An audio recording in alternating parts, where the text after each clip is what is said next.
CGTN, China Global Television Network. China's relationship with Africa is not a new one. For decades, many Chinese have been traveling to the continent to establish new businesses and make new contacts, while intergovernmental relations have largely shaped these dealings. But today's world is one dominated by the youth. And the emergence of Chinese youth in Africa is gradually shaking off that steep perception of their older generations that they once took for granted. And tonight, I'll be talking to 3 Chinese youth who have volunteered their time and services to give back to society in Africa and are also changing the way older Chinese generations perceive the African continent. I'm Beatrice Marshall. Welcome to Talk Africa.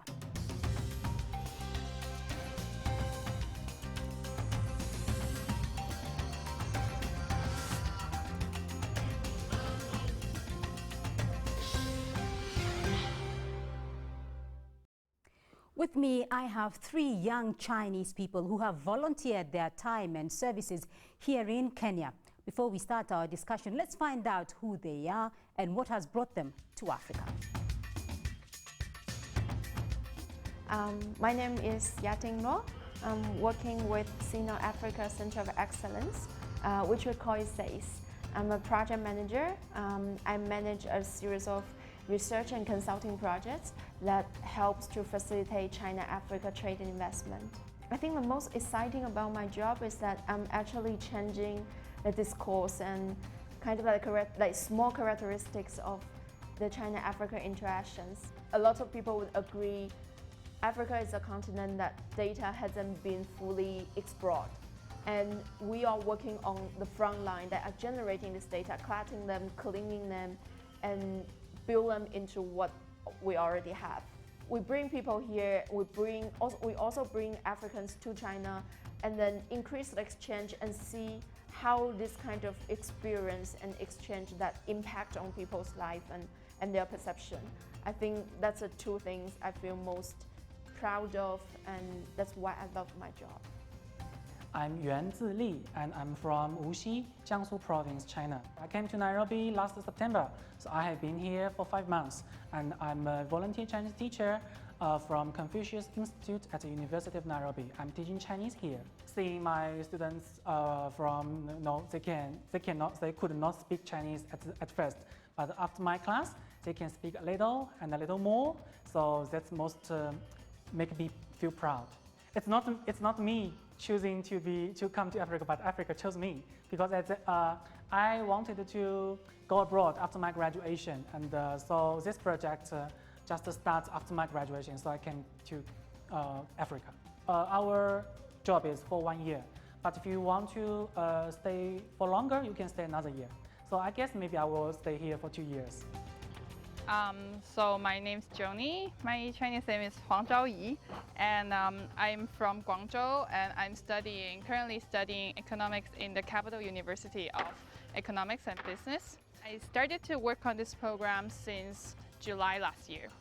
So as you can see, this is one of the schools that we work together with. So every day I'll come into the schools to discuss with the community leaders, school owners, teachers, college owners to find out what they really need, how do we use each of our expertise and skills to work on, to build on a sustainable model for teacher training. The most important thing is that you will see the children here. Like you impact the teachers. Like we help the teachers to get better training, more understanding for helping the students, and then that will be something that instantly that go into the children, and that's gonna give them a good impact that you can tell for how long. So that's the thing that gives me the biggest satisfaction.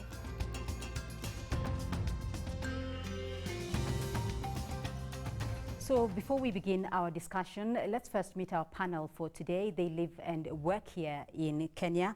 Huang Zhaoyi, also known as Johnny, Yuan Zili, and Luo Yating. Let me start with you, Yating, first, because you've been in Kenya for the longest and you've traveled across other African countries. What have been your experiences here in Africa? First of all, why did you come to Kenya? I first came to Kenya during my gap year in university, and I knew little about Kenya or Africa. I came here just for an internship for 3 months, but during the internship I really loved the country and loved living here, so I came back after graduation as a full-time staff. Right. Zili? My major is teaching Chinese to speakers of other languages, and I think maybe coming to another country is more helpful for my major. So I came to Kenya. All right, Johnny as well. Why did you come here? I have been fundraising for a primary school in the informal settlement, and then I decided with my friends when I was studying in the US, and then we decided that we need to work directly with the local community. So that's why I came here for like 2 months, and then we realized that there are so much things more that we can do together with the teachers here, and then I stayed here for another year. All right, so you're going to be staying here longer than you had anticipated. Why? Mostly because of the things that we can do about the slum teacher training program, because the entire training takes 2 years, and then we want to exam everything within a year to really understand with the Kenyan teachers about like what we can really do, how to figure out the solutions together. Right, so you've all been here now from between 5 months to maybe 2 years. So let me hear your experiences. So when you told your parents and your family that you were moving to Africa, what was their reaction to that? It was definitely a no. So I actually work for a company on Sino-Africa relations. So we are trying to facilitate Sino-Africa trade investment. But when I told my parents about this, they were like, no, it's a fake company. There can't be a company like this in Kenya. So we wrote a letter to the Chinese embassy here and asked whether it's a real company and whether it's like Kenya is a suitable country for me to live in. And I did a lot of research just to show my parents it's a safe and nice place to live in. But you were determined to come here? Yes, I'm determined to come here. But it was a huge family fight. Oh, right. Did you have the same experience? Oh, no. But my parents support me because they think maybe young men should go out to broaden horizon and experience a lot. So I'm glad that they supported me. When you were coming to Africa, of course, to Kenya, you did your research as well to find out what Kenya was about and where you were going. So now that you have been here, what do you think? What do you feel? The research I do, mostly it's in the informal settlement in education, what I'm doing right now. And so then my experience will more like compared to that side. Will be like from researchers, you will see a picture. It's more like they describe the land of more of like, numbers. 5 million Kenya children, 87% of children like, low literacy or something. But then when you are here, you will see like the actual picture. Like every day, I really enjoy that. I will stand like at the big road in Kasarani, and then you'll see the little kids, like they all go back home. They're just like any kids that like when we're young, like they're happy, they cry, they play with each other sometimes. So those are like real things that make this country real. Yeah, I think your perception, is it the same? So my perception of Africa, of Kenya before I came, it was very like non-business. But I think what surprised me most is the entrepreneurship I found here. So every person I talk to, they have this and that business idea. They want to change the society, change the business environment, or the transitions. And this inspired me a lot because I see a lot of like innovative ideas and people who put their actions into their idea. So I think that's a big difference between what I thought before and what I perceive now. Right. How have your perceptions changed at all since you've been here? Not actually not, because before I came here, Kenya is just a country to me, and I know scenery here is very beautiful. And when I came, I found Kenya is so beautiful. So this is Kenya. Right. I see you're smiling, Johnny. Yeah, it's greener than I thought. I thought it's like sub-Sahara area. It's like all sand everywhere, but then when I'm here, like so many trees. And that surprised you? It's like more trees than San Diego in California. Okay, so you've all had experiences. I mean, you've been living here now for a while. So let's start with you, Yating. What kind of experiences have you had in Kenya over the last 2 years? My favorite and most frequent one is about my name. So, my name is Yating, and Lo is a very normal family name in China. And when I talk to people about my name, I'll give them my business card. The first question will always be, did you change your name because there's a tribe here called Lo? I was like, probably no, but probably we are from the same ancestor, because my community, like back in times, they're also fish for life. We are coastal, like we live in coastal areas. And they were like, yeah, that's like Lo in Kisumu, they also fish for life. So we're like, there will be some connections, maybe in history. Right, some of your experiences. Give us some of your experiences. I find people here are very friendly. One day when I was walking on the street, and I put my phone in my hand, and the soldier just passed, and he told me, so maybe you can put your phone in your pocket, and it's not safe just to put in your hand. So and today when I had my lunch in a restaurant, the beautiful lady gave me a piece of watermelon. So yeah, I think people here are really friendly here. Right, you all seem very happy. Johnny? Yeah, similar thing. Like I like reading, so when I'm in the matatu, like the conductor will tell me like, put away your book or put away your phone, and like sometimes, and then one time, like when I was in the matatu, and then the conductor overcharged me, then like half of the car like helped me to get my money back, and and tell me like, if I'm in your country, you won't do this to me. I was like, yeah, definitely. Right. So you've had different experiences here. I want to find out the kind of similarities or the differences that you think exist between Chinese and Kenyan cultures, or Chinese and African cultures in social life, cultural, in terms of food, if any. I think girls in China and in Africa, people love beauty, all the same. So people spend time in buying accessories, and we gossip together. So like the most common, because unlike people think in China, like when you talk with African friends or local friends, you don't really talk about like China-Africa relations or like the like history of the two countries, but we actually gossip together about how Kenyan men and Chinese men cheat, how like you buy accessories from online websites, you buy clothes from this and here and there. I think that's a common thing. Right, Johnny, where do you find similarities or differences in the cultures? When the people, like you really got to work together, like for me it's I work with teachers mostly, then they will start to build like the really strong bonding between you two, and then they will start to treat you really nice, just like your family members or something. Like one time, like I got like a tiny bit of alcohol, and then I got like some allergic, so I itch all day. And then like the two teachers that I work with, they were like, oh my God, Johnny, like they would become like the motherly figure, and then they start like panicking, Johnny, don't drink.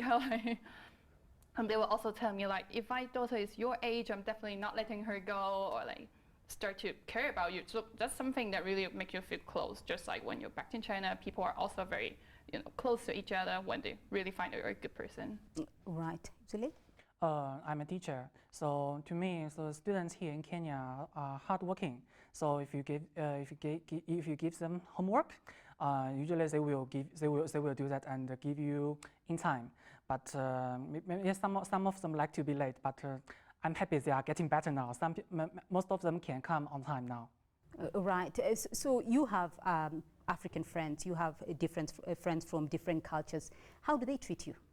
I think it starts with differences and then coming through similarities. So when you first meet a person, when I first meet a friend or something, they will always ask about China. For example, when I was at the workshop, it's some research workshop, and except me, they are all Africans. And during the tea break, there's a gentleman that keep doing Kung Fu posture beside me like for 15 minutes. I was like, I don't know how to do Kung Fu. Like, that's on TV. Not many Chinese know how to do Kung Fu. But later when when I make friends with like Africans and Kenyans, and as time goes by, like maybe 1 year, 1.5 years, people talk about normal things like family, like work, complaints, food. So I think that's a change. Right, Johnny? One thing similar to outing that happened to me, but in a less friendly way. Like I walk on the street, and then there is like a Kenyan young man just come and then try to punch me because he assumes that I know Kung Fu. But like for normal friends, they're very nice. Like they would invite you to go to church sessions, even the teachers, and then they would invite you to go to like big occasions of their families, like and then they will also invite you to go to their hometown, like up country, to take a visit or something. They'll just make you really feel like home. All right, very interesting discussion here. We're going to take a short break now, and we're going to continue with this discussion in a moment. Do stay with us as we are speaking to 3 very interesting young people who live and work here in Kenya. Don't go away.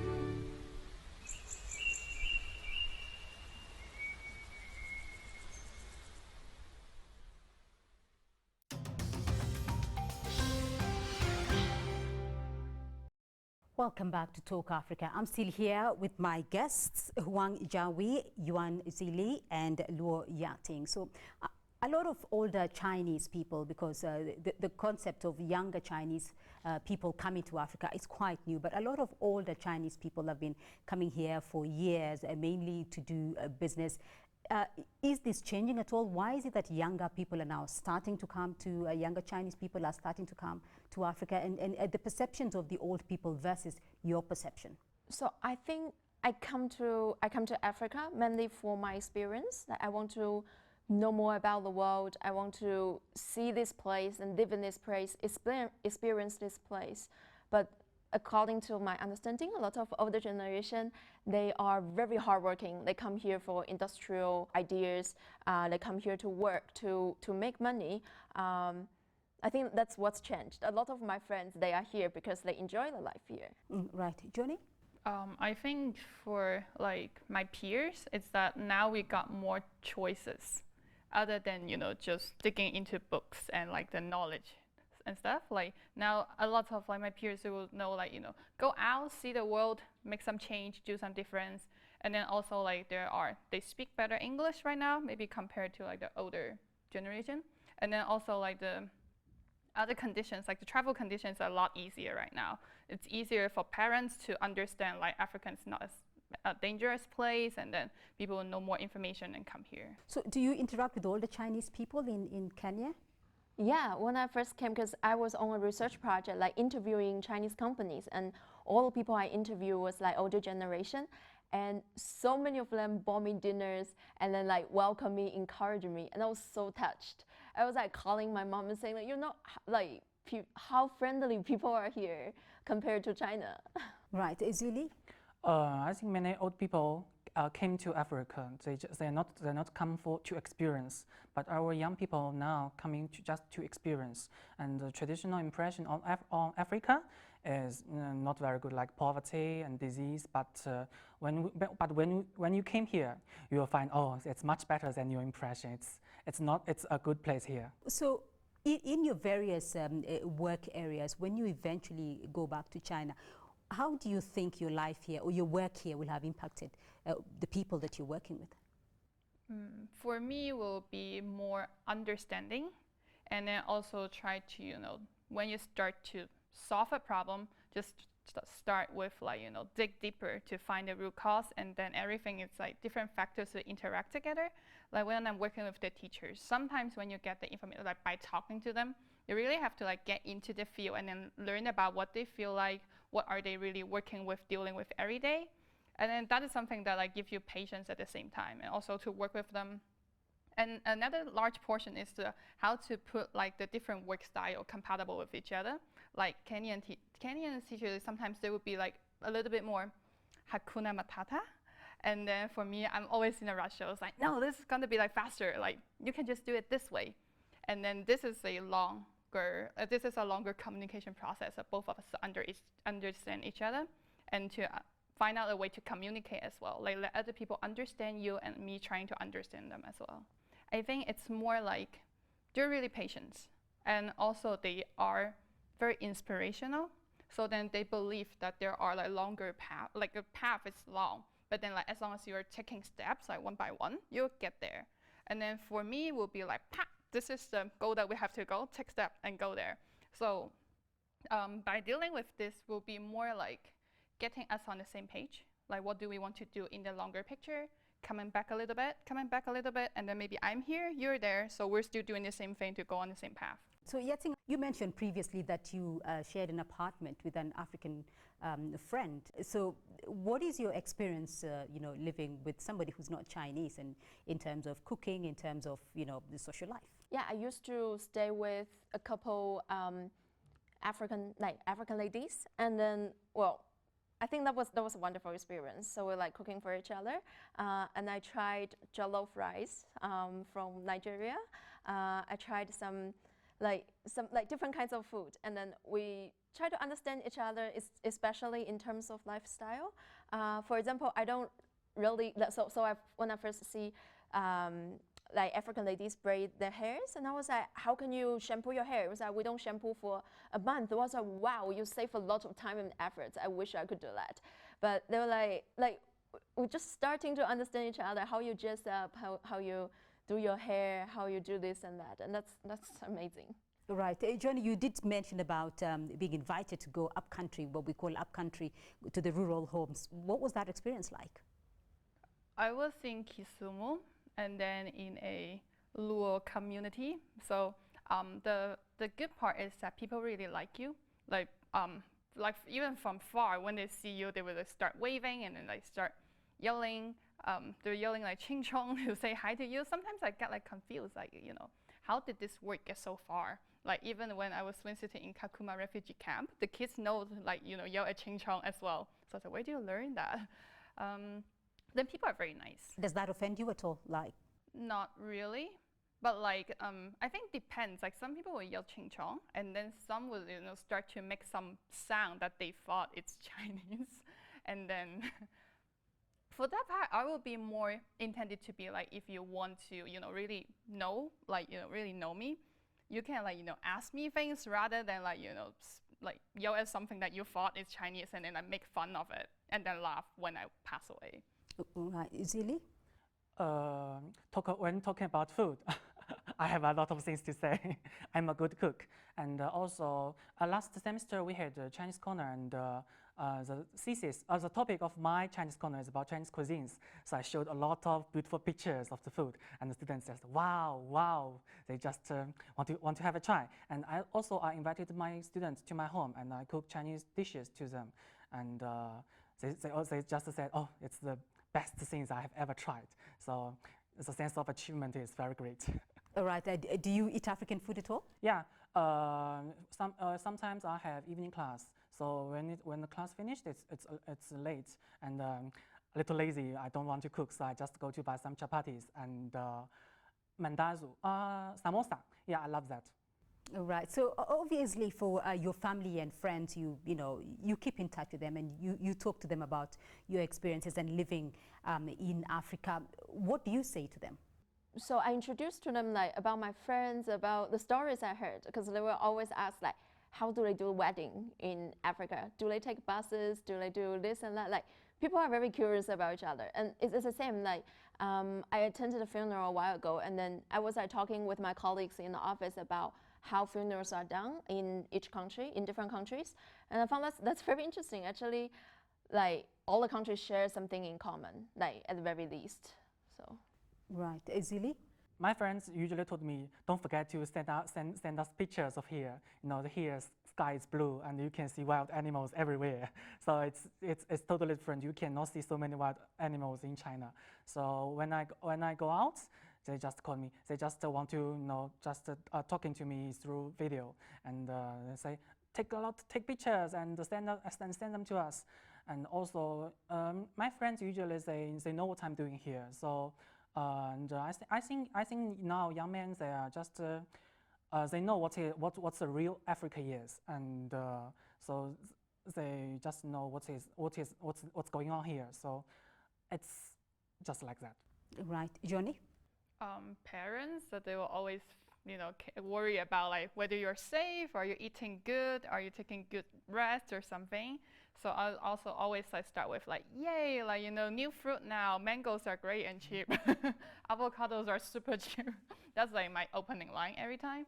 And then interestingly, my grandfather, he's in his 70s. He's the one that's taking most interest in Africa. He'll be comparing sometimes I take videos. We make a small video to show him what is it like in Kasarani, and then he'll be amazed. He'll be like, "Wow, this place looks just like China in 1970s or some places 1980s in town. Wow, this is so modern." This the comment that he will give. Then he'll want to learn about just the normal thing, why is the matatu so colorful? Who is charging? Who is selling tickets?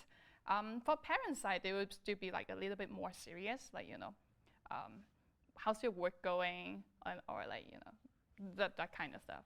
Right. Do they still worry a lot, obviously, about?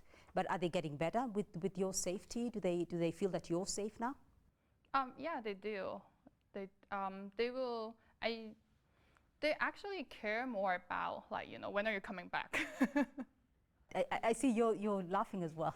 Yeah, and actually apart from parents and friends, I try, which is also my job, I try to write as much as possible about the business world in Africa. So I wrote about like contemporary arts market, wrote about education sector.